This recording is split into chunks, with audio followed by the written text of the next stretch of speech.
첫 코너는 본 방송에서는 절대 알려주지 않는 이야기, MBC 프로그램의 비하인드를 확인할 수 있는 본방 외전 시간입니다. 오늘은 김필국 기자 자리했습니다. 안녕하세요. 네, 안녕하세요. 통일전망대를 만들고 있는 김필국입니다. 네, 오늘 제작 뒷이야기를 듣게 될 프로그램 통일전망대인데요. 방송에 미처 담지 못했던 다양한 이야기들 많이 들려주시기를 기대하겠습니다. 자, 그럼 지금부터 통일전망대를 주목해봅니다. 1989년에 포문을 연 통일전망대는 매주 북한의 최신 소식을 전하며 한반도 정세를 심층 진단하고 있습니다. 먼저 북한은 지금에서는 정치와 경제 분야에서 한 주간 일어난 이슈들을 빠르고 쉽게 전하고 있습니다. 평양을 비롯해서 북한 전역의 주요 도시에선 떠들썩한 행사가 치러졌다고 합니다. 북한 곳곳에서 수천 명이 참여한 대규모 공연이 진행됐고요. 체육대회와 무도회도 잇따라 열고 축제 분위기를 돋웠습니다. 그런데 북한 당국이 강조하는 건 따로 있는 것 같습니다. 노동신문은 청년들을 자본주의 독소로 오염시키려는 제국주의자 책동이 극에 달했다며 당 중앙을 결사옹위하는 전이 투사가 돼야 한다고 주문했습니다. 북한 방송에선 올해만 4천 명이 넘는 청년이 자발적으로 험지에 탄원했다고 선전하는데요. 이들은 주로 노동력이 부족한 농촌 지역이나 탄광, 염전, 오지 등에서 일하게 됩니다. 북한 방송은 탄원이란 제목의 특집물을 최근 4차례나 반복해 내보내기도 했는데요. 따뜻이 먹여주고 입혀주고 재워주고 나를 안아 키워준 그 사랑에 조금이나마 보답하고 싶었습니다. 조국을 위해 청춘을 바친 청년들만이 애국 청년이란 칭호를 받을 수 있다 선전하며 본받아야 한다고 강조하기도 합니다. 또 전망대 포커스에서는 북한의 변화상을 보여주고 전문가 인터뷰를 더해 심층적으로 분석하고 있는데요. 이 외에도 스튜디오에 관련 출연자를 초대해 북한 주민들의 실생활을 생생히 알아보는 북한이 궁금해와 생생통일 현장, 북한말 한마디 코너 등을 통해 통일에 대비하는 관찰자, 기록자, 전달자의 역할을 충실하게 수행하고 있습니다. 통일전망대는 30년이 넘는 시간 동안 급변하는 한반도 동향을 폭넓고 깊이 있게 전달하기 위해 많은 노력을 기울여 왔는데요. 위원들은 최근의 통일전망대 어떻게 보고 계세요? 북한에 관한 그 정확한 정보를 전달을 하면서도 통일에 대한 전망을 유지한다는 게 이 프로그램의 장점인 것 같은데요. 최근 방송에서는 우리가 이제 새 정부가 들어서면서 남북 관계가 아무래도 좀 강대강 기조로 흐르면서 북한의 도발에 대해서 그리고 우리 측의 대처에 대한 기사들이 많이 나오잖아요. 근데 통일전망대는 그런 위기 국면을 다룰 때에도 전문가들의 어떤 냉철한 분석을 먼저 우선시하고 이럴 때일수록 우리의 어떤 평화 대화의 장을 마련해야 된다. 이런 메시지를 놓치지 않고 있는 것이 통일전망대의 최근 보도에서도 잘 드러나고 있는 장점 같습니다. 방송을 해야 되는 부분에 있어서 한계점이 뚜렷하기 때문에 정형화된 부분은 있지만 그럼에도 불구하고 작지만 유의미한 변화들을 하나하나씩 만들어가고 있다는 생각이 듭니다. 큰 줄기에서 보면은 북한의 어떤 시의성 있는 뉴스를 굉장히 좀 발빠르게 전달하고 있고 심도 있는 분석이나 전망들을 좀 잘 담아내고 있습니다. 무엇보다 저는 이 북한 이탈 주민이나 또 남북한 교류의 소식도 담아내는 등 소재와 표현에 있어서 과거에 비해서 좀 많이 다양성과 유연성이 높아진 부분이 좀 긍정적으로 보입니다. 북한 관련 뉴스를 볼 때면 검증 의무를 소홀히 하고 있는 것은 아닌가 의심이 들 때가 많은데요. 이런 시기일수록 통일전망대의 역할이 참 중요한 것 같아요. 사실에 기반한 한반도와 국제 정세를 분석하는 동시에 또 북한 주민들의 생활과 언어도 보여주면서 북한을 바라보는 시각을 확실히 넓혀주고 있거든요. 또 북한은 지금이나 전망대 포커스를 통해서 북한 관련 뉴스들의 팩트를 체크하고 또 시청자가 쟁점을 잘 살필 수 있도록 분석하고 정리해주고 있거든요. 그런 면에서도 도움을 많이 받고 있는 프로그램입니다. 사실에 기반한 뉴스 전달과 또 심도 있는 분석을 전하는 통일전망대의 관점에 대한 호평들 나눠주셨습니다. 김필국 기자 어떻게 들으셨나요? 사명감을 느끼고요. 더 잘해야겠다 이런 생각을 하게 되는데요. 사실 매체가 다변화되면서 북한 관련 프로그램들이 상당히 많이 생겨났잖아요. 근데 지금 가짜뉴스가 상당히 많이 범람을 하는데 문제는 그런 가짜뉴스들이 안 좋은 영향을 끼치게 되지 않습니까? 사실에 근거한 프로그램으로서 이제 시청자들에게 북한을 제대로 이해할 수 있는 프로그램을 만들어야겠다 이런 다짐을 다시 한번 하게 됩니다. 자, 그럼 제작 비하인드에 대해 조금 더 자세히 이야기 나눠보겠습니다. 김필국 기자는 2020년 5월부터 통일전망대 진행을 맡아오고 있죠. 뿐만 아니라 프로그램의 전반적인 제작에도 참여하고 있다고 들었는데요.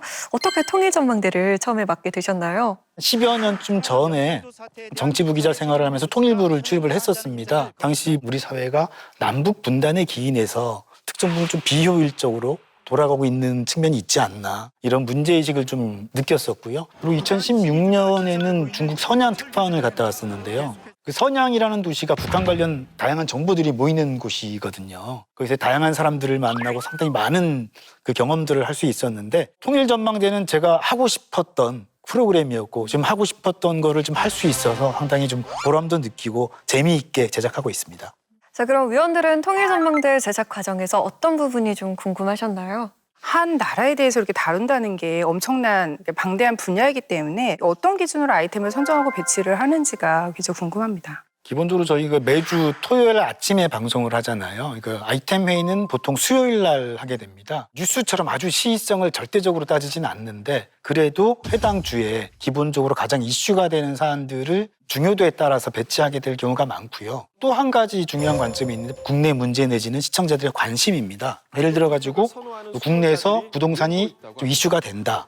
그럴 땐 북한의 아파트는 어떻게 될까 알아보기도 하고요. 원래 이렇게 디귿자 모양으로 저층 한 5층 형태의 50년, 60년대에 지어진 아파트가 둘러싸여 있었거든요. 네. 최근에 변화된 모습이 뭐냐면 이렇게 강가가 보이는 쪽만 재개발이 됐다는 거죠. 우리도 한강변 아파트가 인기잖아요. 가격도 비싸고. 그렇죠. 북한도 뭐 그렇겠네요, 그러면? 보통 평양에서 새로운 아파트를 이 봉평양 쪽에 지으면 한 10만에서 15만 달러까지 올라가는데 이 뷰가 보이는 곳 같은 경우는 최고 25만, 30만 달러까지도 가고 있어요. 가뭄 때문에 농촌에 좀 큰 피해가 생겼다. 그럴 때는 북한의 농촌 현실은 어떤가? 모내기를 일찌감치 끝냈다는 황해북도 음파군의 한 협동 농장. 반자동 기계가 모를 심은 자리가 마치 물 빠진 개펄 같습니다. 논에 물을 채우지 못해 흙을 적시기만 한 상태로 모를 심은 겁니다. 이런 것들에 중점적으로 바라보기도 하고 그렇게 하는 편입니다. 아이템 선정 이후에 정보 취합하는 과정에서 어려움이 많을 것 같아요. 특히 뭐 정보를 얻는 루트와 취재 과정은 어떻게 되는지도 궁금합니다. 기본적으로 저희가 북한 관련된 정보를 얻는 방법은 크게 이제 북한 매체죠.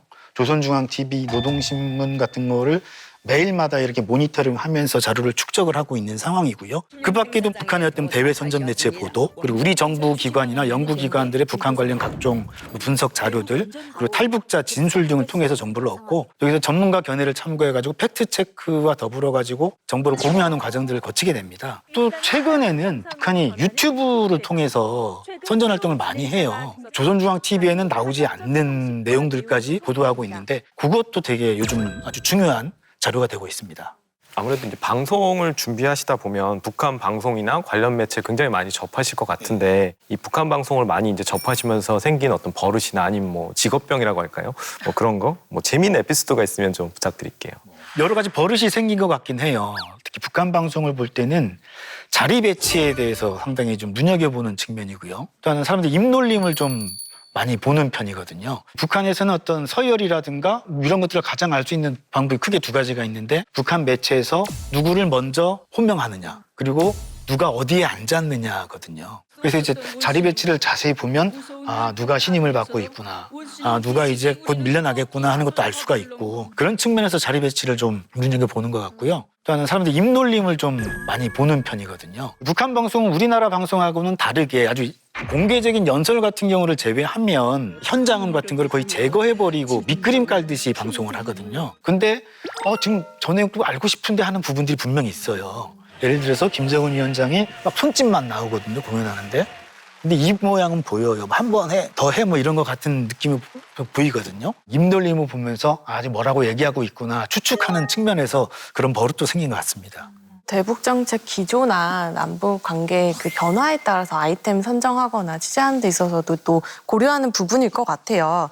통일전망대 제작하시면서 특별히 기억에 남는 상황 있을까요? 남북 관계 변화나 뭐 정세에 따라서 아이템 선정이라든가 아니면 뭐 서술하는 방식도 조금 달라질 때가 많죠. 2020년 9월 25일로 기억을 하는데요. 당시 그 서해상 공무원 피격 사건 때문에 남북이 아주 날선 대치를 하고 있는 상황이었거든요. 스튜디오 녹화를 마치고 지인하고 점심을 같이 먹었는데 남북 관계 이대로 파탄 나는 거냐 이렇게 좀 물어보길래 유일하게 좀 전환점이 될 수 있는 부분이 김정은이 사과하면 될 수 있지 않을까 정도로 대답을 했는데 그날 오후에 진짜로 김정은이 사과를 해버린 거예요.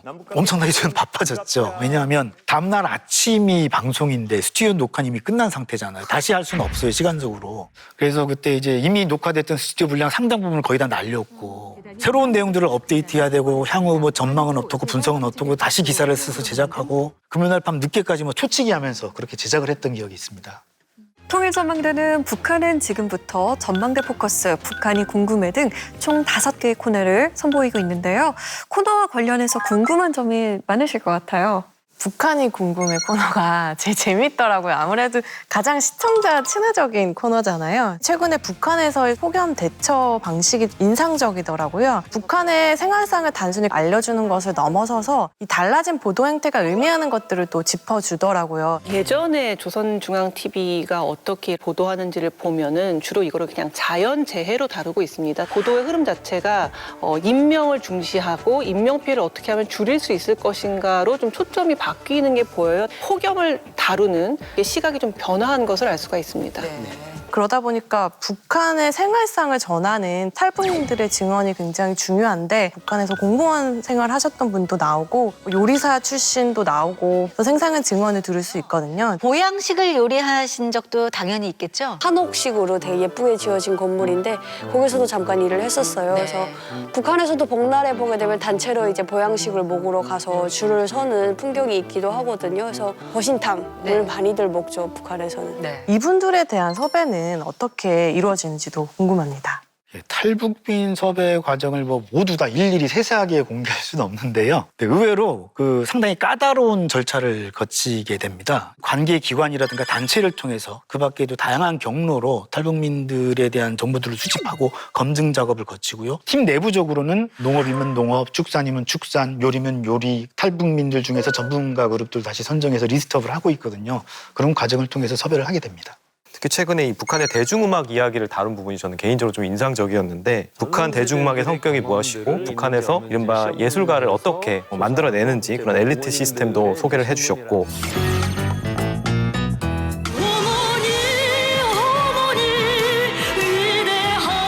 우리 민두거나 즐겨 기다리는 son국 근로자들의 노래 경연입니다.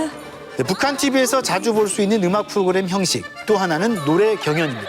네, 우리나라로 치면 서바이벌 프로그램 같은 건가요?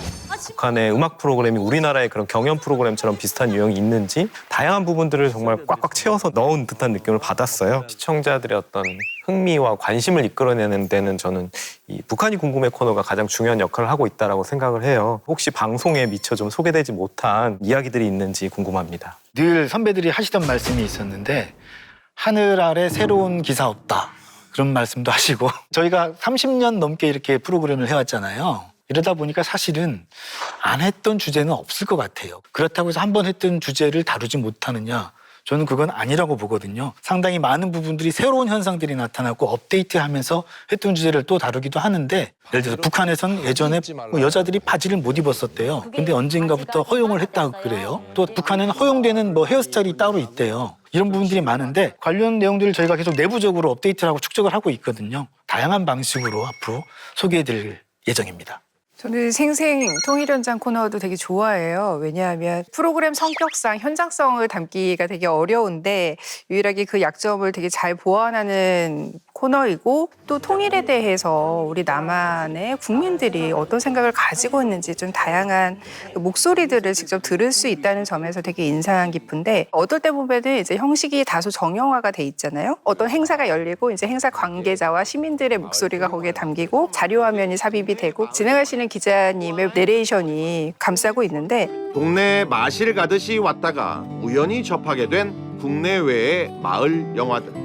이런 게 예전에는 없었죠? 없어서 이 처음이야 이런 건. 아니 처음이에요? 끄트머리 국제 마을 영화제는 이렇게 통일촌을 시작으로 전국 순례에 나서고 있습니다. 이 생생함을 좀 더 강화하기 위한 어떤 고민이 있으신지도 좀 궁금합니다.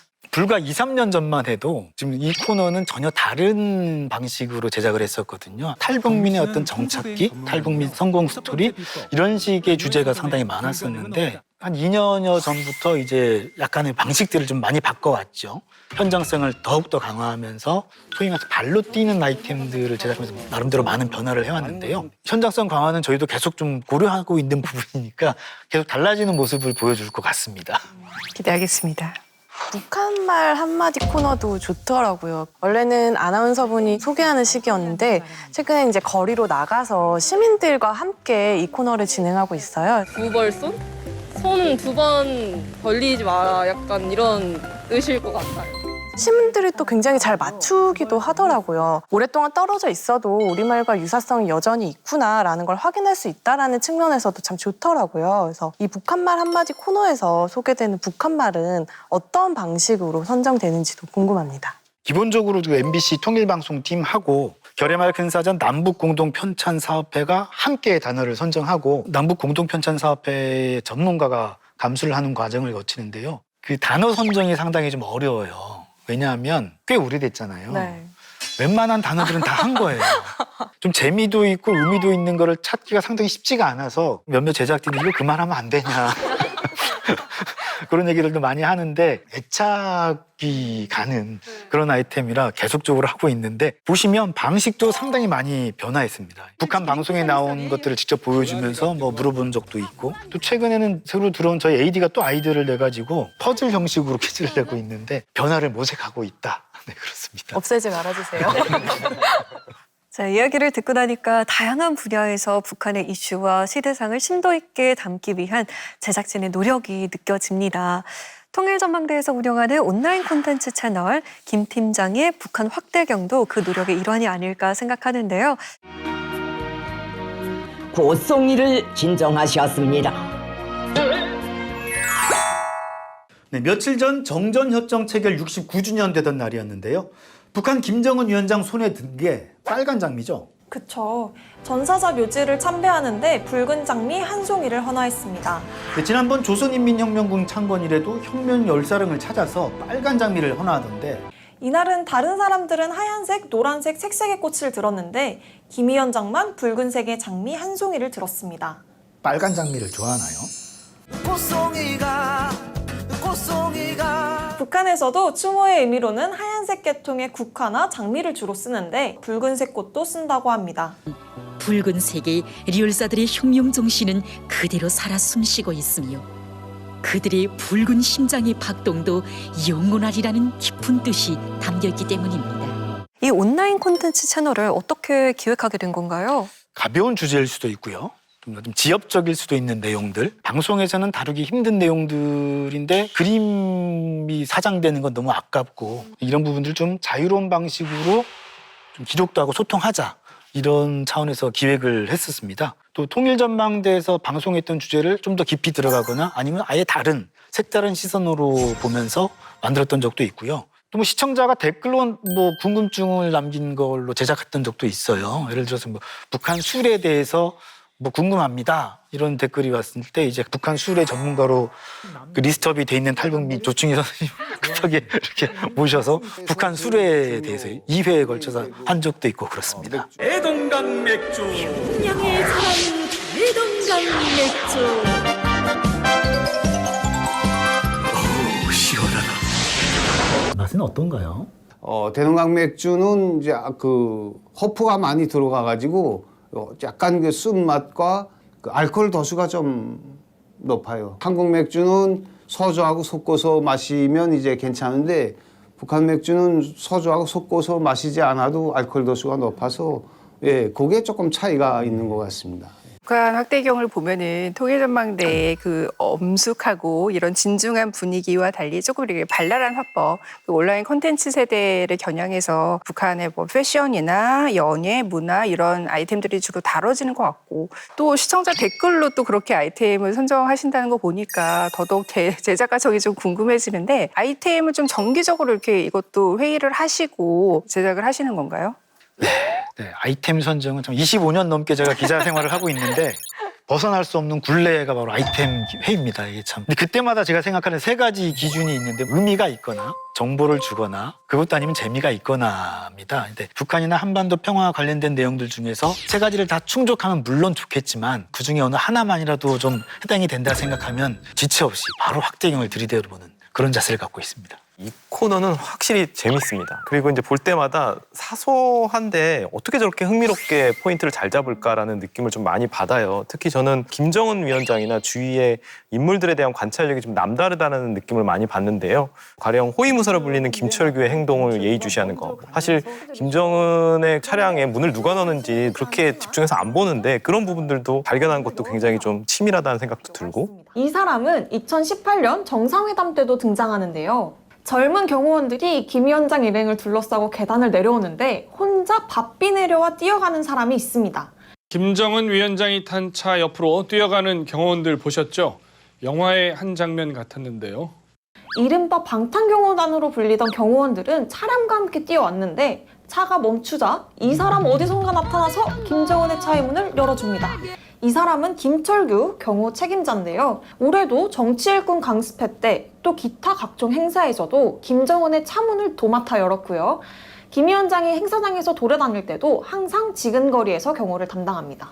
그리고 김정은 위원장이 2019년에 백마를 뭘 탔는지 2022년에 어떻게 변했는지 이런 것도 굉장히 좀 잘 발견하시는 것 같고 또 제가 또 재밌게 본 것 중에 하나는 기상캐스터 분이 한 분 오셔서 북한의 기상캐스터와 무엇이 달라졌는지 보는 것도 굉장히 좀 흥미로운 부분이었어요. 오늘 우리나라는 찬대륙 고기압의 영향으로 지금 보시는 게 재작년에 보도됐던 북한 방송의 날씨 보도입니다. 날씨 방송에서 그렇게 방송이 가만히 앉아서 책을 읽는 것처럼 방송을 하는 것 같은데 저는 사실 그 AI가 나온 줄 알았어요. 굉장히 좀 딱딱하고 좀 낯서네요. 날씨를 알려드리겠습니다. 이거 올해 세련됐는데요? 올해 3월부터 이게 좀 바뀌었거든요. 여기 위성화상에서 보시는 바와 같이 오늘도 전반적 지역에 구름이 많이 끼면서 크로마키가 들어갔어요. 그리고 위성 사진까지 이렇게. 북한 방송이라고 생각하지 않고 만약에 이걸 후배가 지금 연습하고 있다고 생각했으면 어떤 점을 지적할 수 있을까요?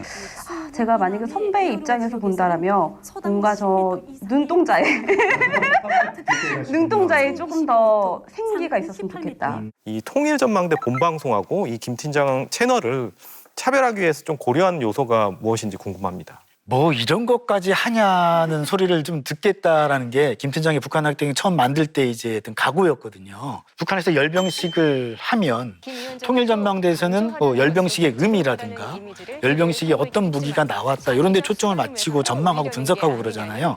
근데 북한 박대경에서는 열병식에 나온 군인들이 다리 각도를 몇 도나 벌렸든가 각도기를 들이대서 뭐 보기도 하고요. 2018년 열병식인데 걷다가 리듬을 타면서 순간 하늘 높이 다리를 사정없이 찢습니다. 저건 한 150도쯤 돼 보이죠? 제가 보기엔 한 162.8도? 또 얼마 전에 김여정의 연설이 좀 화두가 되기도 했었잖아요. 뭐 강력한 보복 대응을 언급하기도 했고요. 통일전망대에서는 이 연설했던 내용 분석, 전망 이런 것들을 많이 다뤘잖아요. 근데 북한 학대경에서는 김여정 연설문을 가지고 우리말과 북한말 문법의 차이, 뭐 맞춤법이 어떻게 다른가 뭐 이런 쪽에 초점을 맞췄어요. 형언할 수 없는 격정을 솟구치게 합니다. 김여정 연설은 북한 신문에도 실렸는데 한글 맞춤법대로 한다면 형언 할과 수를 띄어야 하는데 붙여서 썼네요. 비슷한 현상이 다른 부분에서도 나타납니다. 거열 속에 십이 앓으시면서도 인민들 생각으로 한순간도 자리에 누우실 수 없었던 원수님. 인민들하고 생각도 붙였고 또 누우실하고 수도 붙여서 썼죠. 이게 오타나 실수가 아닌 거죠. 남한에서는 기본적으로 띄어쓰는 게 원칙인 불완전 명사나 보조 용언, 명사 연결체를 북한에선 앞말과 붙였습니다. 이렇게 이면을 들여다보긴 하는데 이게 좀 하다 보니까 이 또한 중요한 작업일 수 있다 이런 생각도 듭니다. 이제 온라인상에서는 뭐 조회수나 댓글처럼 시청자들의 반응이 바로바로 느껴지잖아요. 가장 최근에 또 조회수가 높은 영상이 남한 시범단 대 북한 시범단 실전 태권도 경연 편이더라고요. 45만 뷰나 이렇게 이루어졌는데 해당 에피소드가 이렇게 많은 관심을 받을지 예상하셨나요? 네, 뭐 태권도 아이템의 경우는 동작이 좀 역동적이고 그래서 뭐 어느 정도 조회수가 나올 거라고는 생각을 했는데 사실 생각보다는 더 많이 나왔습니다. 남북 간 시범단이 각각 태권도 시범을 하다가 남북 시범단이 함께 모여서 태권도 시범을 하고 마지막에 플랜카드가 펼쳐지면서 이제 끝맺는 영상인데요. 결국 우리도 이제 뿌리는 하나다 이런 의식들이 있어서 조회수에도 영향을 미친 게 아닌가 이런 생각을 하고요.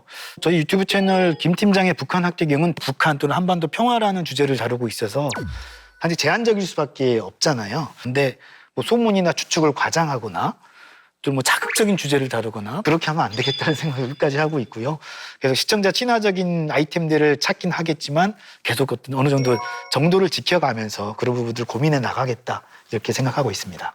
이 채널에서는 김 팀장이라는 일종의 부캐를 활용을 하고 계시잖아요. 김 팀장과 팀원들이 약간 티키타카하는 그런 장면들이 무슨 오피스 드라마 보는 것처럼 좀 약간 재밌는 요소, 예능 요소가 되기도 해요. 그래서 그 통일전망대 MC로서 그리고 이런 김 팀장으로서의 어떤 차이점이 있으시다면 가장 큰 차이는 또 김 팀장은 가끔씩 우스갯소리도 하고 농담도 합니다. 50견이 진짜 팔을 나이 들면서 팔을 위로 안 들어서 생기는 병이래요. 계속 앞으로 손을 들고 다녀야겠네. 네. 왔다 갔다. 그래서 여자들도 요즘에 우리나라에서 건조기 때문에 빨래를 걸 일이 없잖아요. 네. 그래서 여자들도 50견이 더 많이 온대요. 건조기 우리 이번 주말에 사기로 했는데. 자동차가 되게 어려울 것 같은데? 하다가 망가지기도 하고 그러거든요. 근데 통일전망대 할 때는 제가 볼 때도 좀 너무 진지해 보이긴 해요. 하지만 이제 그 김 팀장의 북한 학대를 할 때도 어떤 사안에 대해서 함부로 얘기하거나 그럴 수는 없고요. 다만 다루는 방식에 대해서는 최대한 좀 자연스럽게 하고 그렇게 하자 이렇게 생각하고 있습니다. 자, 마지막으로 오늘 자리해주신 김필국 기자에게 전하고픈 한마디가 있다면요? 최근에 통일전망대가 다루는 북한의 이상기후 이런 뉴스들을 많이 보면서 예전에는 우리가 어떤 남북관계를 약간 그 외교적인 문제 그리고 정치적인 차원에서 많이 생각을 했는데 갈수록 이런 기후재나 문제가 같은 땅을 공유하고 있는 좀 운명 공동체 로서 같이 협력해야 될 문제들이 점점 이렇게 중요해진다라는 생각이 들더라고요. 그래서 이런 문제들이 앞으로 이제 남북 관계에 있어서 굉장히 중요한 전환점이 될 것 같다는 생각이 들고 그런 점에 있어서 이제 통일전망대도 그에 대한 대처와 그 앞으로의 보도들이 굉장히 기대가 된다고 생각을 하고 있습니다. 저는 통일전망대는 사실 티는 그렇게 안 나지만 반드시 필요한 그런 기본적인 프로그램이다라고 생각하고요. 앞으로도 이 남북 간의 유사점과 차이점을 잘 좀 균형감 있게 전하면서 남북 간의 문화적 동질성을 회복하고 향후에 이제 활발한 남북 방송 교류에도 앞장서는 프로그램이 되길 바랍니다. 오늘 얘기를 들어보니까 이 30년 동안 이어진 프로그램을 제작하시는데 굉장히 고충이 있다라는 게 느껴지더라고요. 그럼에도 불구하고 국내의 대표적인 북한 관련 프로그램으로서 앞으로도 가짜 정보와 구별되는 양질의 북한 관련 뉴스를 계속 생산해 주시길 기대합니다. 네, 통일을 전망하는 데 있어서 통일전망대의 역할이 참 중요할 것 같습니다. 2년 넘게 제작하면서 좀 느낀 점이 있다면요? 그동안 바쁘다는 핑계로 좀 과거를 되돌아볼 기회가 없었는데요. 좀 겸허하게 제작 과정을 되돌아보고 반성하는 시간도 됐습니다. 넉넉하지 못한 조건 속에서 지금 열심히 제작하고 있는 저희 제작진한테도 다시 한번 감사를 드리고요. 방송 프로그램 아이템 하나하나가 뭐 많은 걸 바꿀 수는 없겠지만 조금이라도 긍정적인 영향을 끼칠 수 있도록 앞으로도 열심히 노력하겠습니다. 네, 오늘 나와주셔서 감사합니다. 북한의 변화상과 핵심 이슈를 보다 쉽고 빠르게 전하고 있는 통일전망대. 남북 평화와 한반도 통일이 찾아오는 그날까지 앞으로의 활약도 기대하겠습니다.